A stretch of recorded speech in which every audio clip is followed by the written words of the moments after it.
Bueno, vamos a ver ahora, para cerrar este primer tramo de la mañana, un tema del embargo preventivo, que en realidad lo planteamos porque en la práctica profesional son muchas las consultas que se reciben sobre este tema, cómo es el funcionamiento, qué es lo que hace y cuándo actúa la administración tributaria en el embargo preventivo. Bueno, todo esto vamos a tratar entonces de verlo con este tema. Y empezamos obviamente con la finalidad del embargo preventivo. Esto lo hemos extractado de una jurisprudencia, el caso Yacilec, de la Cámara Federal de la Sala 5 del año 2009.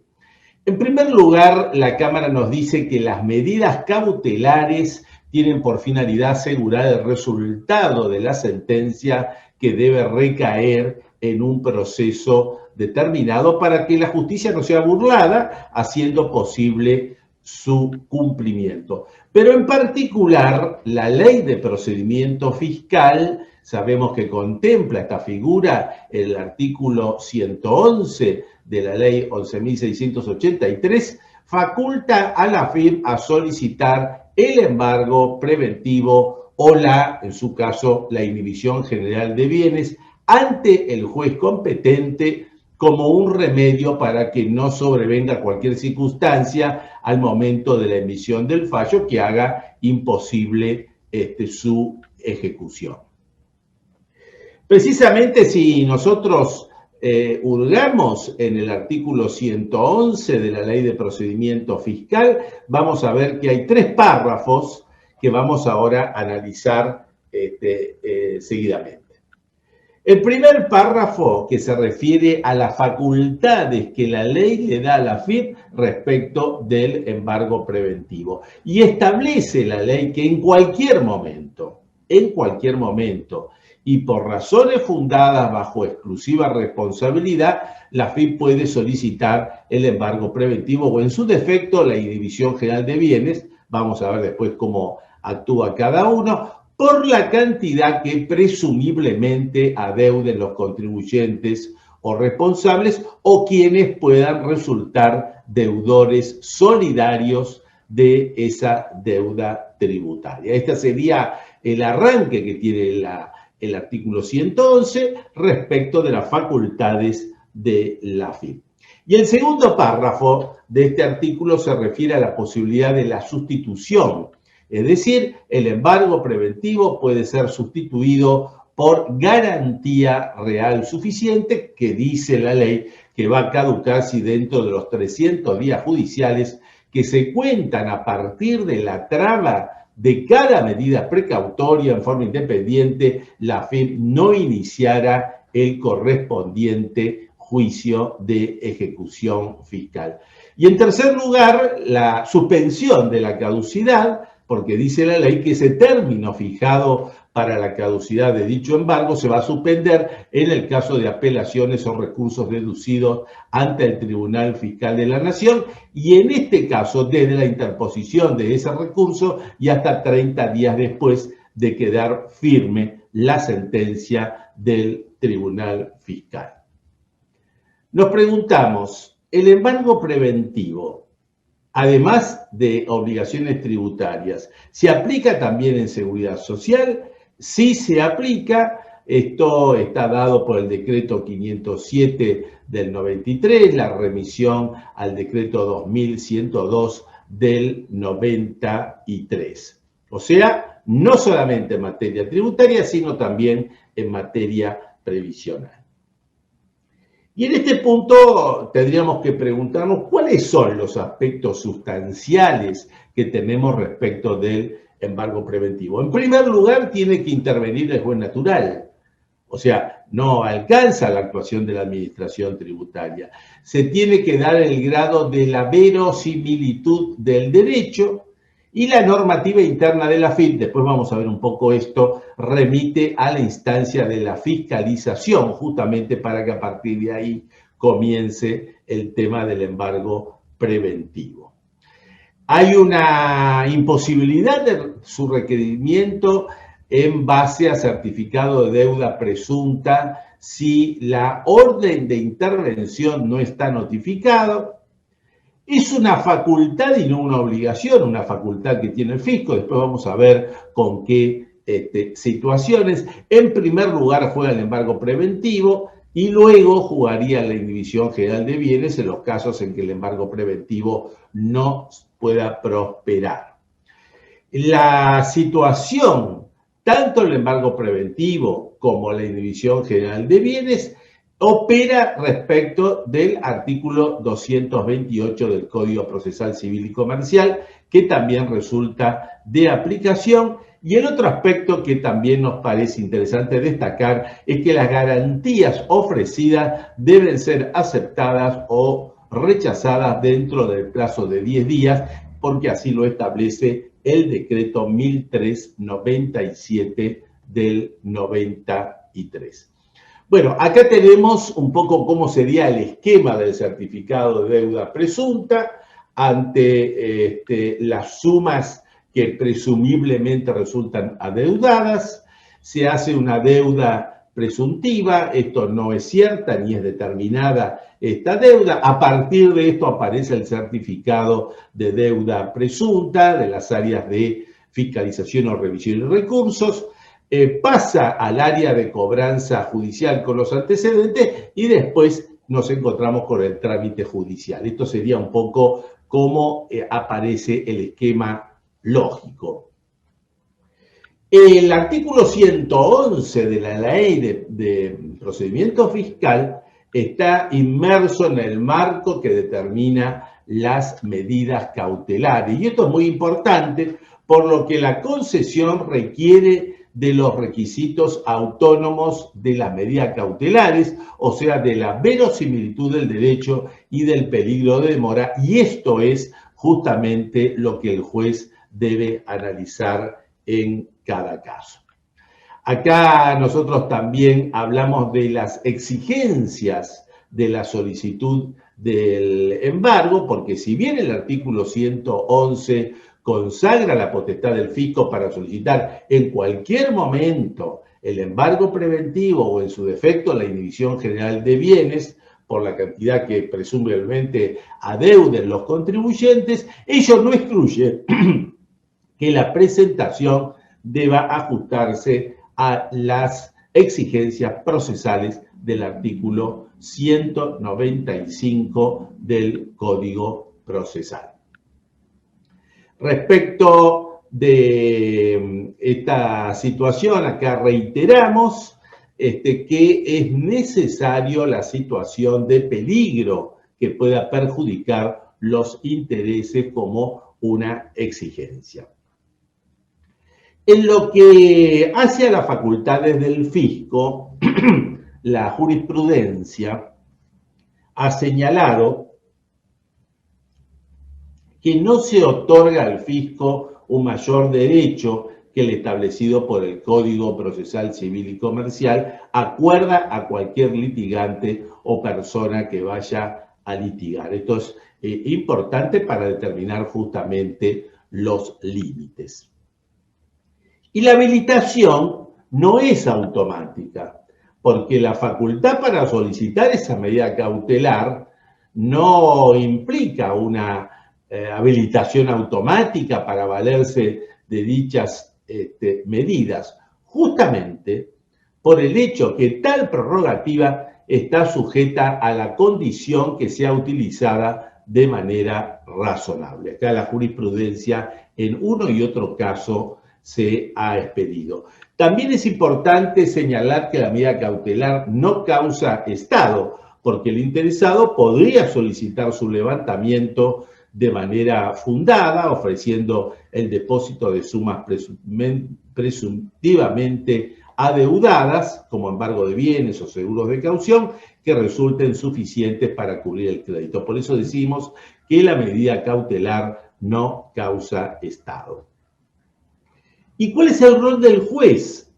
Porque acá también tenemos que partir de esta base.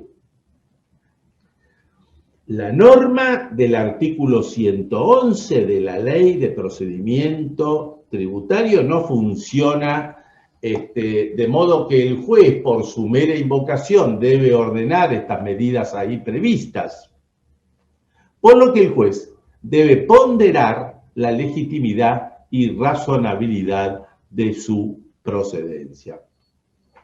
En el caso de que haya un plan de facilidades de pago, ha señalado la jurisprudencia que no existe norma alguna que determine que el embargo va a subsistir indefinidamente en el tiempo como garantía del cumplimiento de un plan. Hablamos de la certificación de la deuda, porque la certificación de la deuda es el comienzo de ese proceso de la solicitud del embargo.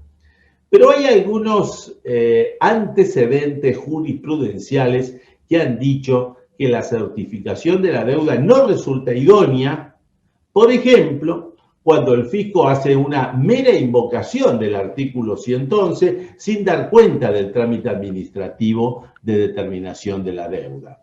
O, por ejemplo, cuando esa certificación de deuda está firmada por los jefes de fiscalización que no sean jueces administrativos.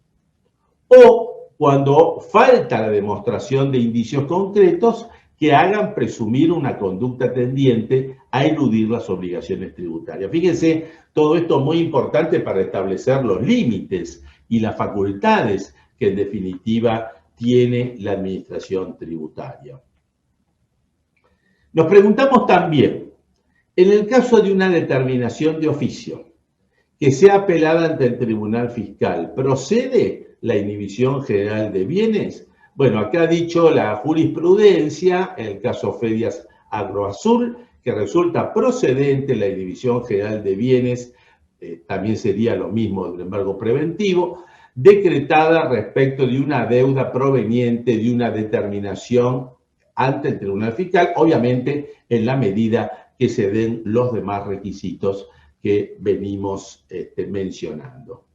Y esa relación entre lo que es el embargo preventivo y la inhibición general de bienes, también el caso Samuel Helbung nos da el matiz que tienen ambas, porque dice la jurisprudencia que la inhibición general de bienes constituye una medida cautelar subsidiaria que solo va a resultar procedente cuando no se conocieran los bienes del deudor o no fueran suficientes para cubrir el importe del crédito reclamado. En este caso, entonces, aparece subsidiariamente esta figura de la inhibición general de bienes. También importante esta causa, que es el del Fisco Nacional contra la Dirección General de Vialidad de la Cámara de Apelaciones de la Sala 2, donde se insiste con el tema de la inembargabilidad de los bienes del Estado, y esto en base a lo establecido por el artículo 19 de la Ley 24.624. También tenemos los temas del levantamiento del embargo, y ahora queríamos detenernos un poco en las normas administrativas. Este material que nosotros estamos suministrando es para que ustedes puedan ir viendo algunos aspectos más en concreto, más allá de los cuales vamos a destacar lo más importante. A través de una Instrucción General 1 del año 2021, del 2 de junio, la AFIP establece las normas administrativas con las cuales se sustituyen los regímenes anteriores, que era la Instrucción General 790 del 2007 y la 4 del 2007. O sea, esta es la parte operativa, vamos a entrar ahora con respecto a lo que es el embargo preventivo. En primer lugar, la aplicación de las medidas cautelares preventivas. ¿Desde qué punto de vista y en qué momento se van a realizar? Entonces, esta norma operativa nos dice en las áreas de fiscalización, de revisión y recursos, en las impugnaciones previsionales, ya habíamos adelantado que se aplica también en materia previsional, y en las exclusiones de monotributo. En todos estos casos, entonces la AFIP aplica las medidas cautelares. Para esto se requiere una estimación altamente probable de la insolvencia, del vaciamiento, de la ausencia de contribuyentes o responsables. Es decir, acá es importante justamente esto, es importante esa evaluación con el conocimiento que se debe hacer a la instancia superior, que es la dirección regional o la subdirección general. Y luego la intervención a las áreas judiciales con la traba de las medidas cautelares correspondientes. Ahí tenemos entonces nosotros ubicado dónde empieza a funcionar estas medidas. Ahora, la propia norma de la AFIP establece parámetros para establecer la existencia de las razones fundadas a los efectos de la procedencia de la medida cautelar. Ustedes ahí pueden ver y lo pueden ver después con todo detalle, los 12 puntos que establece la administración tributaria. Por ejemplo, en el primer punto se habla del pasivo del contribuyente, la evaluación de su monto, del vencimiento, del privilegio de cada deuda y la posibilidad de ser atendido con la realización del activo o con el flujo de ventas o ingresos operativos. Fíjense que todo esto requiere de una evaluación pormenorizada por parte de la administración tributaria. Y así tenemos toda una serie de parámetros que no nos vamos a detener, obviamente, por un problema de tiempo. Pero después aparece otro problema. ¿Cuál es el orden de prelación de bienes del embargo? Es decir, cuando se dispone trabar el embargo, ¿sobre qué tipo de bienes debe actuar la administración tributaria? Acá la norma operativa dice que los funcionarios intervenientes, al denunciar los bienes a embargar, tendrán en cuenta el siguiente orden de prelación. Es decir, esto es un mandato que establece la norma operativa y se establece en función a esta prioridad, a este orden de prelación, que sería empezar por los inmuebles, después pasar por los bienes muebles registrales, con todos esa enunciación, aeronaves, embarcaciones, rodados, marcas, y después otros bienes, en el caso de embargos domiciliarios, muebles y útiles y maquinarias. Fíjense que acá lo importante para señalar es que dice la norma operativa de la AFIP que revistiendo la deuda por la cual se propicia la traba del embargo preventivo el carácter de presunto y con el objetivo de no alterar o entorpecer el normal desarrollo del giro comercial del contribuyente, los funcionarios intervenientes, nuevo mandato, siempre que hubiere otros bienes para efectivizar la medida cautelar, deberán abstenerse de solicitar medidas precautorias sobre bienes que se detallan seguidamente. Y esa abstención de estas medidas cautelares es para no afectar, como dice la norma, el desarrollo del giro comercial. Entonces, ¿qué bienes no se deben estar tocando? Cuentas a cobrar y otros créditos, bienes de cambio, cuentas bancarias, títulos de acciones, participación en sociedades. La traba del embargo preventivo sobre alguno de estos bienes solo será entonces de carácter excepcional. La norma también habla de cómo proceden los funcionarios para obtener información sobre los bienes sujetos al embargo y cómo se realiza la solicitud de las medidas cautelares para solicitar el embargo preventivo ante la insuficiencia de los bienes y cuáles son los datos a proporcionar en esa medida, ya sean personas humanas o personas jurídicas.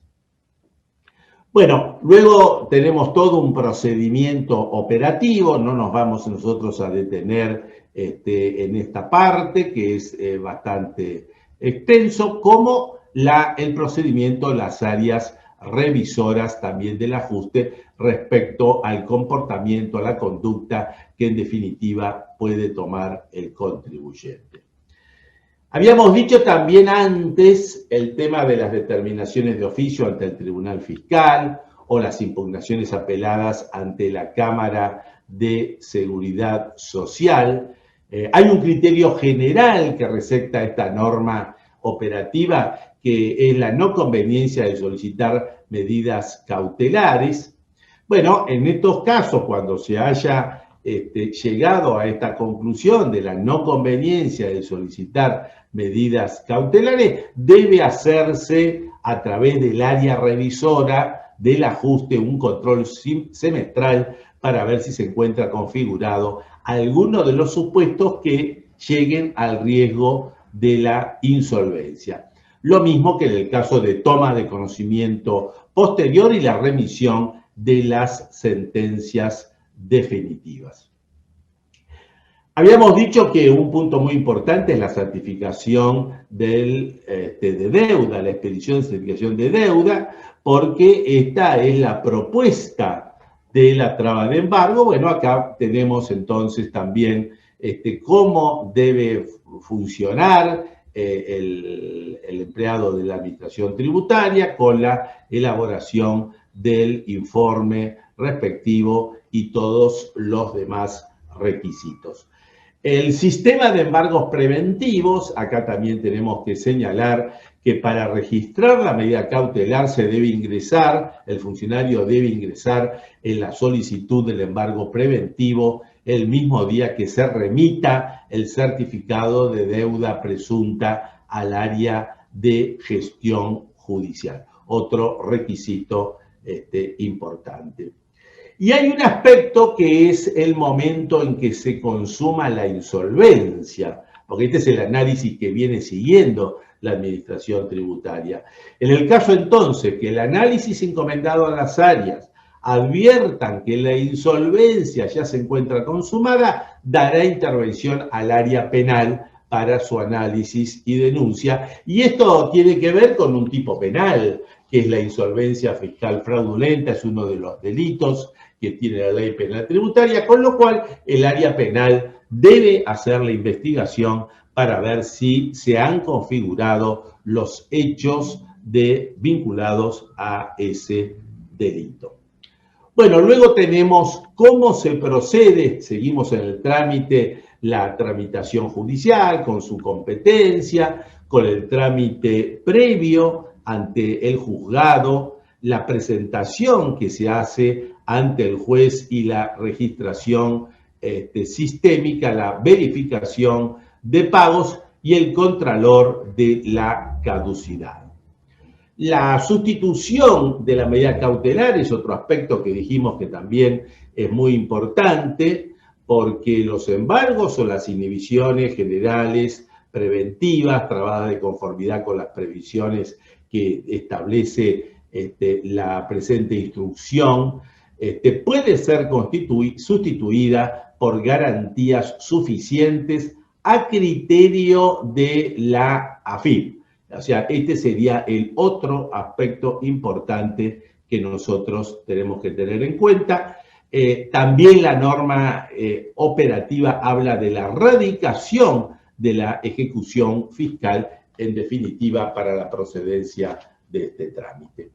Bueno, de esta manera hemos tratado entonces de dar una semblanza general a grandes pinceladas del embargo preventivo. Queríamos destacar que más allá entonces de lo que establece la norma legal, hay toda una serie de razones que fundamentan el pedido del embargo, toda una serie de límites para que la AFIP lo pueda solicitar y después yo diría todo un tema de análisis que debe realizar el juez competente para ver si la verosimilitud del derecho y la demora han quedado cumplimentados como debe realizarse. Para quien tenga el tema, sugiero repasar las normas operativas que recientemente ha dado la Administración Tributaria y que por esa razón también la estamos adjuntando para que ustedes puedan verlo con mayor detenimiento.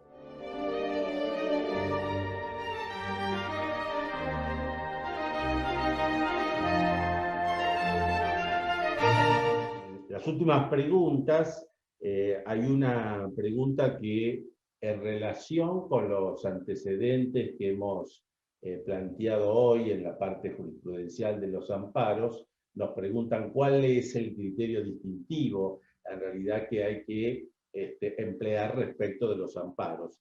Bueno, yo diría que en primer lugar nosotros hoy hemos visto dos tipos de amparos. Hemos visto los amparos por mora que se presentan ante el Tribunal Fiscal de la Nación, esto es uno, y después están los amparos que se rigen por la ley de amparos, la ley 16986, dos temas totalmente distintos.